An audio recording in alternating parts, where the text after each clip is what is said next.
Olá, pessoal, tudo bem? Galera do oitavo ano, né? Vamos para a nossa aula de filosofia. Seja todos bem-vindos, né, a esse nosso momento de reflexão filosófica. Tranquilos? Espero que todos estejam bem, cuidando direitinho da saúde, né? Para a gente dar prosseguimento aqui nos nossos estudos filosóficos. Nessa aula eu vou dar continuidade, vou concluir aí o assunto que nós começamos trabalhando no capítulo 3. Né? Só que na primeira parte, né, da aula que nós tivemos, ou seja, na aula passada, nós trabalhamos apenas um aspecto desse tema, que era a respeito do conhecimento, abordando esses dois pensadores aí, Thomas Hobbes e John Locke, pertencentes a essa fase da filosofia conhecida como filosofia moderna, ok? E nós discutimos os assuntos abordando esses pensadores aí, mas a nossa reflexão estava direcionada a respeito do conhecimento, segundo Hobbes e Locke, beleza?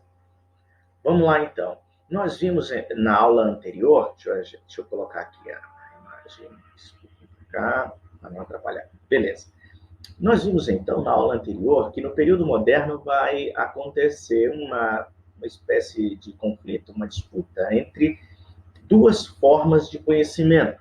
De um lado, o racionalismo, do outro, o empirismo. E eu pedi que você guardasse no coração o significado dessa palavra empirismo ou empiria. Vamos lá, então.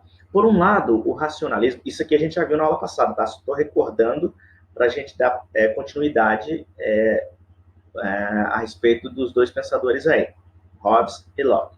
Vamos lá.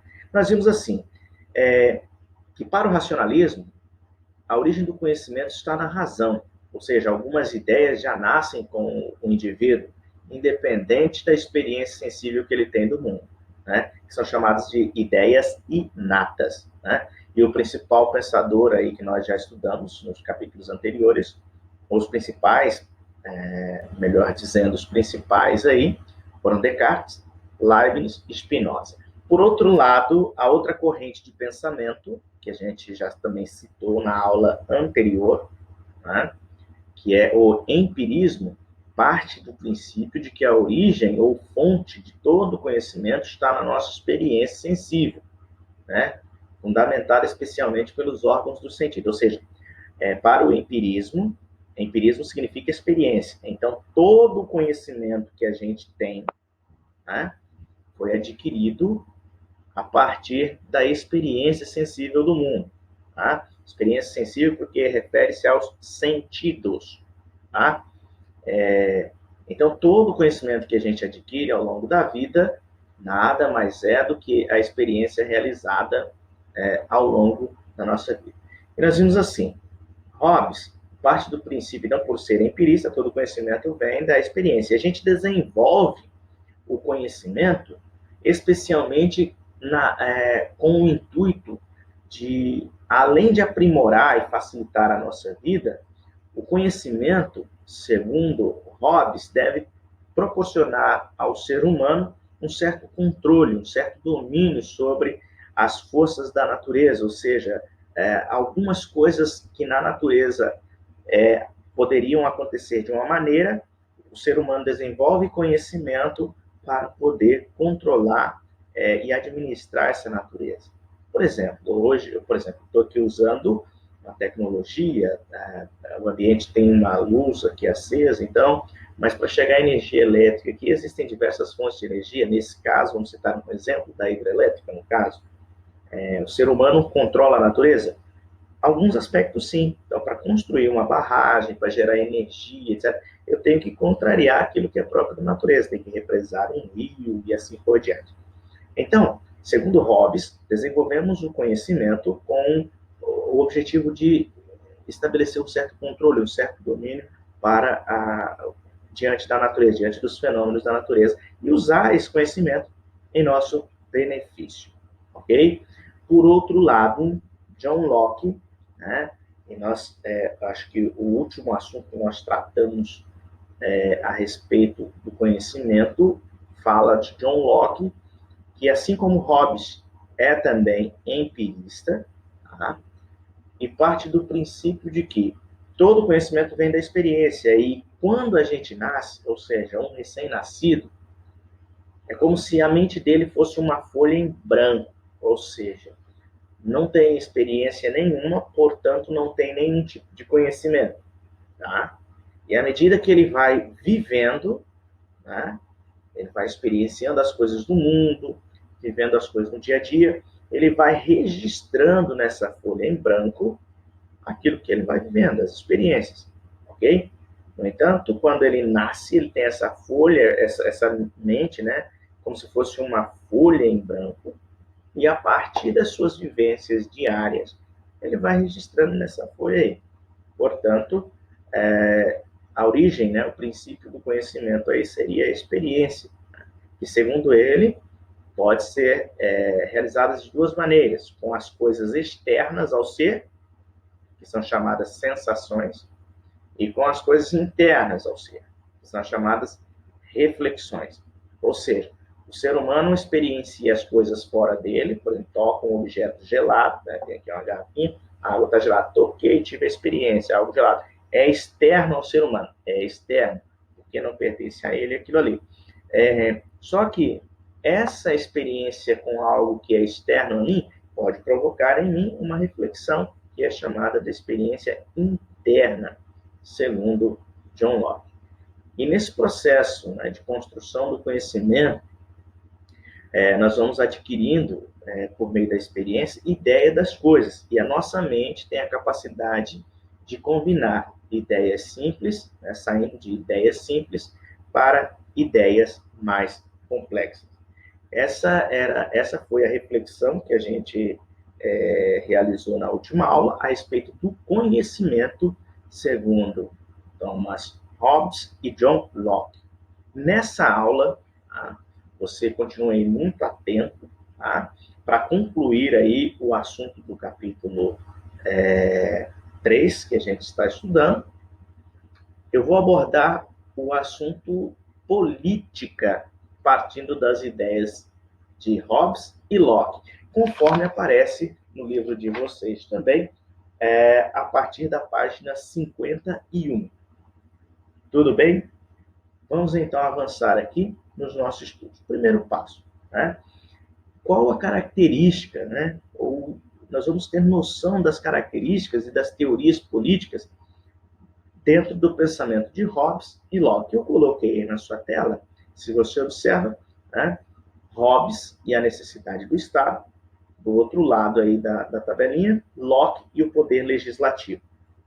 Nós vamos então ter contato agora, refletindo filosoficamente a respeito da política do pensamento de Hobbes e Locke. Primeiro vamos falar de Hobbes.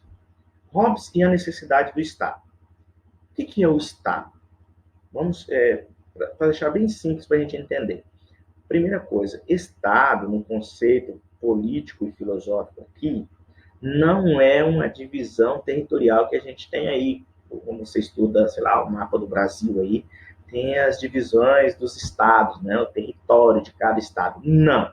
Nós vamos entender Estado como sendo uma instituição que regulamenta as nossas relações sociais. Tudo bem? É uma instituição que regulamenta as nossas relações na sociedade. Tranquilos? Vamos lá, então. Hobbes tem uma obra chamada Leviatã, e ele vai falar sobre o estado de natureza. Então, precisamos entender o seguinte modo. Nem sempre essa instituição chamada Estado existiu. Tá? Ela teve que existir, ela não esteve aí presente na nossa realidade o tempo todo, não. Ela teve que existir. Mas ela só existiu a partir de uma necessidade dos seres humanos. Ok? Então, Hobbes usa o seguinte termo, estado de natureza. Segundo Hobbes, é como assim, imagine o ser humano vivendo num estado no qual não haja poder político nem sociedade civil. Imagine o ser humano vivendo numa situação onde não há poder político, não há sociedade civil, né, para regulamentar a relação entre as pessoas. O que ia acontecer com essas pessoas? Haveria sempre conflitos e o indivíduo teria que usar a força para poder ter controle sobre o outro. Então, para Hobbes, o ser humano vivia em estado de natureza, ou seja, não tinha regra, não tinha lei, não tinha um Estado para poder controlar e gerenciar a vida do indivíduo. Consequentemente, as relações eram marcadas por conflitos, disputas. Né? Então, se eu vejo um objeto, sei lá, alguém vê um objeto que eu estou portando e fala, eu gostei desse objeto seu, eu vou tomar de você. No estado de natureza, segundo Hobbes, sem a presença da sociedade civil, no caso, o indivíduo que quer se apossar do meu objeto vai entrar em conflito comigo. E quem que vai vencer nesse caso? Aquele que for mais forte. Então, para Hobbes, no estado de natureza, o ser humano vivia em conflito. Era guerra de todos contra todos. E ele usa a seguinte expressão para explicar isso aí. O homem é lobo do próprio homem. Ou seja, o homem vive nesse processo de querer sempre ter o que é do outro. E vai haver sempre conflito. E para acabar com esses conflitos, né, como que é possível acabar com esse conflito? Para acabar, então, com essa guerra de todos contra todos e preservar a vida, garantir vida para todo mundo, o ser humano teve que, segundo Hobbes, né, teve que abrir mão, entregar a sua liberdade, tá, para o Estado por meio de um contrato social. O que significa isso, professor? Significa que, vivendo em estado de natureza, a gente se degladiava, brigava, entrava em conflito, guerra de todos contra todos. Qual foi a saída? Se organizar, sair do estado de natureza, adotar um estado de sociedade civil, onde o Estado, a instituição que regulamenta as nossas relações sociais, se faria presente e administraria a nossa vida. E segundo Hobbes, a partir do momento que o ser humano passou a viver em estado de sociedade civil, ele entregou na mão do Estado a sua liberdade. Portanto, o Estado é quem vai dizer para o indivíduo, segundo as ideias de Hobbes, o que ele pode e o que ele não pode fazer na sociedade. O que ele deve, o que ele não deve fazer. Por exemplo, imagine que, vamos supor, na nossa cidade aí, a gente tem sinalização de trânsito, etc. E tem até redutor de velocidade. Não é assim? Mas quem que coloca lá o redutor de velocidade? Sou eu, indivíduo, Ricardo? Não. É você? Não.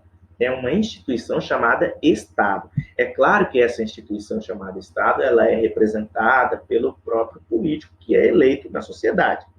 Então, quando eu digo assim, mas peraí, eu quero passar toda a velocidade ali, eu quero usar o meu carro e sair a 200 por hora por aí.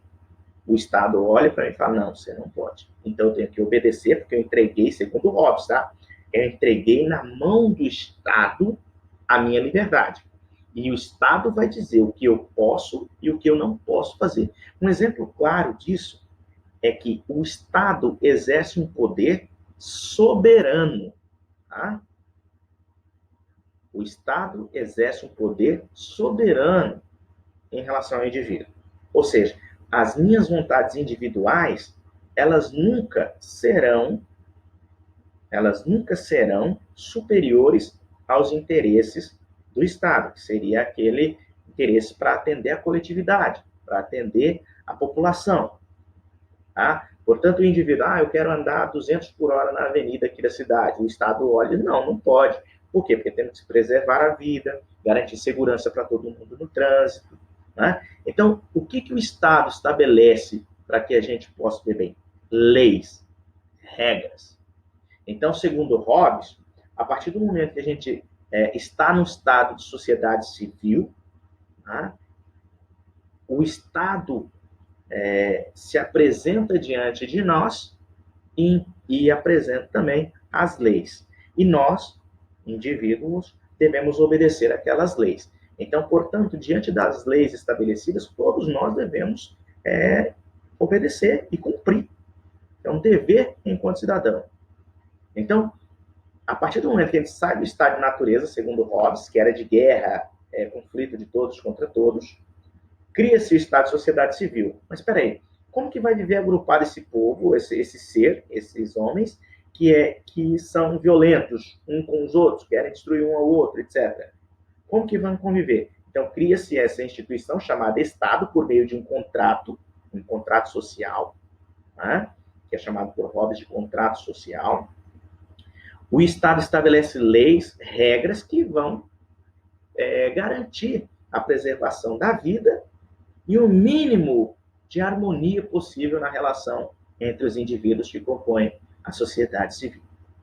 Tudo bem? E o Estado tem esse poder soberano de administrar e governar a nossa liberdade, as nossas relações. Por quê? Se o homem é lobo do próprio homem, o Estado é aquela ferramenta que vai, então, administrar as relações entre as pessoas. Tanto é que o Estado é quem vai mediar conflitos entre nós.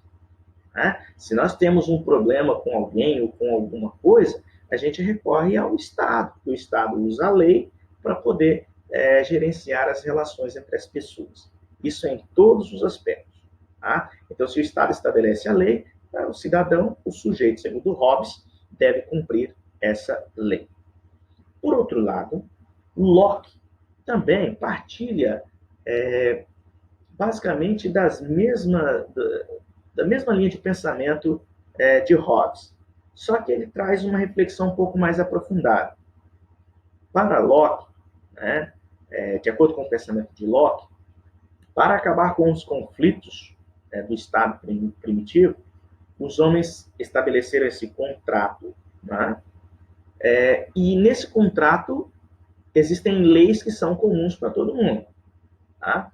E quem deve se submeter a essas leis? Todos aqueles que estão vivendo nesse estado de sociedade civil. Os cidadãos não têm diferente. Aqui temos uma diferença no pensamento de Hobbes para o pensamento de Locke. Enquanto Hobbes fala que o ser humano abre mão da sua liberdade, entrega tudo na mão do Estado, Locke diz que é de uma outra maneira. Os cidadãos têm a necessidade de transferir os direitos para o soberano, né, o Estado no caso, mas, mesmo assim, a gente ainda continua sendo livre para cumprir ou não uma regra. Tudo bem? O Estado administra as nossas relações. Mas cabe à capacidade racional do indivíduo cumprir ou não uma lei. Por exemplo, tem uma lei, uma placa de trânsito diz assim, proibido estacionar. Está lá. Mas cabe a quem decidir se vai obedecer aquela regra que está ali, escrito na placa? Quem que vai decidir se obedece ou não? O indivíduo. Então, diante disso, o indivíduo ainda continua sendo livre. O Estado administra as nossas relações, mas o indivíduo continua sendo livre para cumprir ou não aquilo que é estabelecido. Tudo bem? Vamos aprofundar aqui então. E para Locke, qual o órgão do Estado que seria responsável para elaborar essas leis? Seria um órgão que seria considerado como o poder legislativo, que seria responsável pela elaboração das leis e ao qual todos os poderes devem estar subordinados, segundo o pensamento de Locke. Estamos no pensamento político moderno, pensamento da filosofia moderna. Tranquilos? Então, diferentemente de Hobbes, Locke parte do princípio que o Estado ele foi criado, sim, para regulamentar as nossas relações, só que ele estabelece leis por meio de um poder chamado poder legislativo, e diante dessas leis o indivíduo também continua livre. Ele não abdica ou não abre mão da sua liberdade, como dizia Hobbes. Tudo bem, senhor? Pegue, por favor, então, o seu livro e façam os exercícios lá da página 54 e 55. Só para lembrar aqui. O exercício número 1 e o exercício número 6 da página 55, você pode fazer direto no livro, tá? Os demais, você faça, por favor, no caderno. E a gente se encontra na nossa próxima aula, tá? Um forte abraço, bons estudos, muita energia, foco, força, muita atenção. Beleza? Então, a gente encerra aqui os estudos do capítulo número 3, onde nós abordamos duas ideias. Uma a respeito do conhecimento, outra a respeito da política. E quais os filósofos nós tratamos aí? Thomas Hobbes e John Locke, abordando esses dois aspectos da filosofia, o conhecimento e a política. Um forte abraço a todos, bons estudos, tá? E não esqueça de fazer os exercícios que foram solicitados aí da página 54 e 55. Forte abraço, até a próxima aula. Tchau!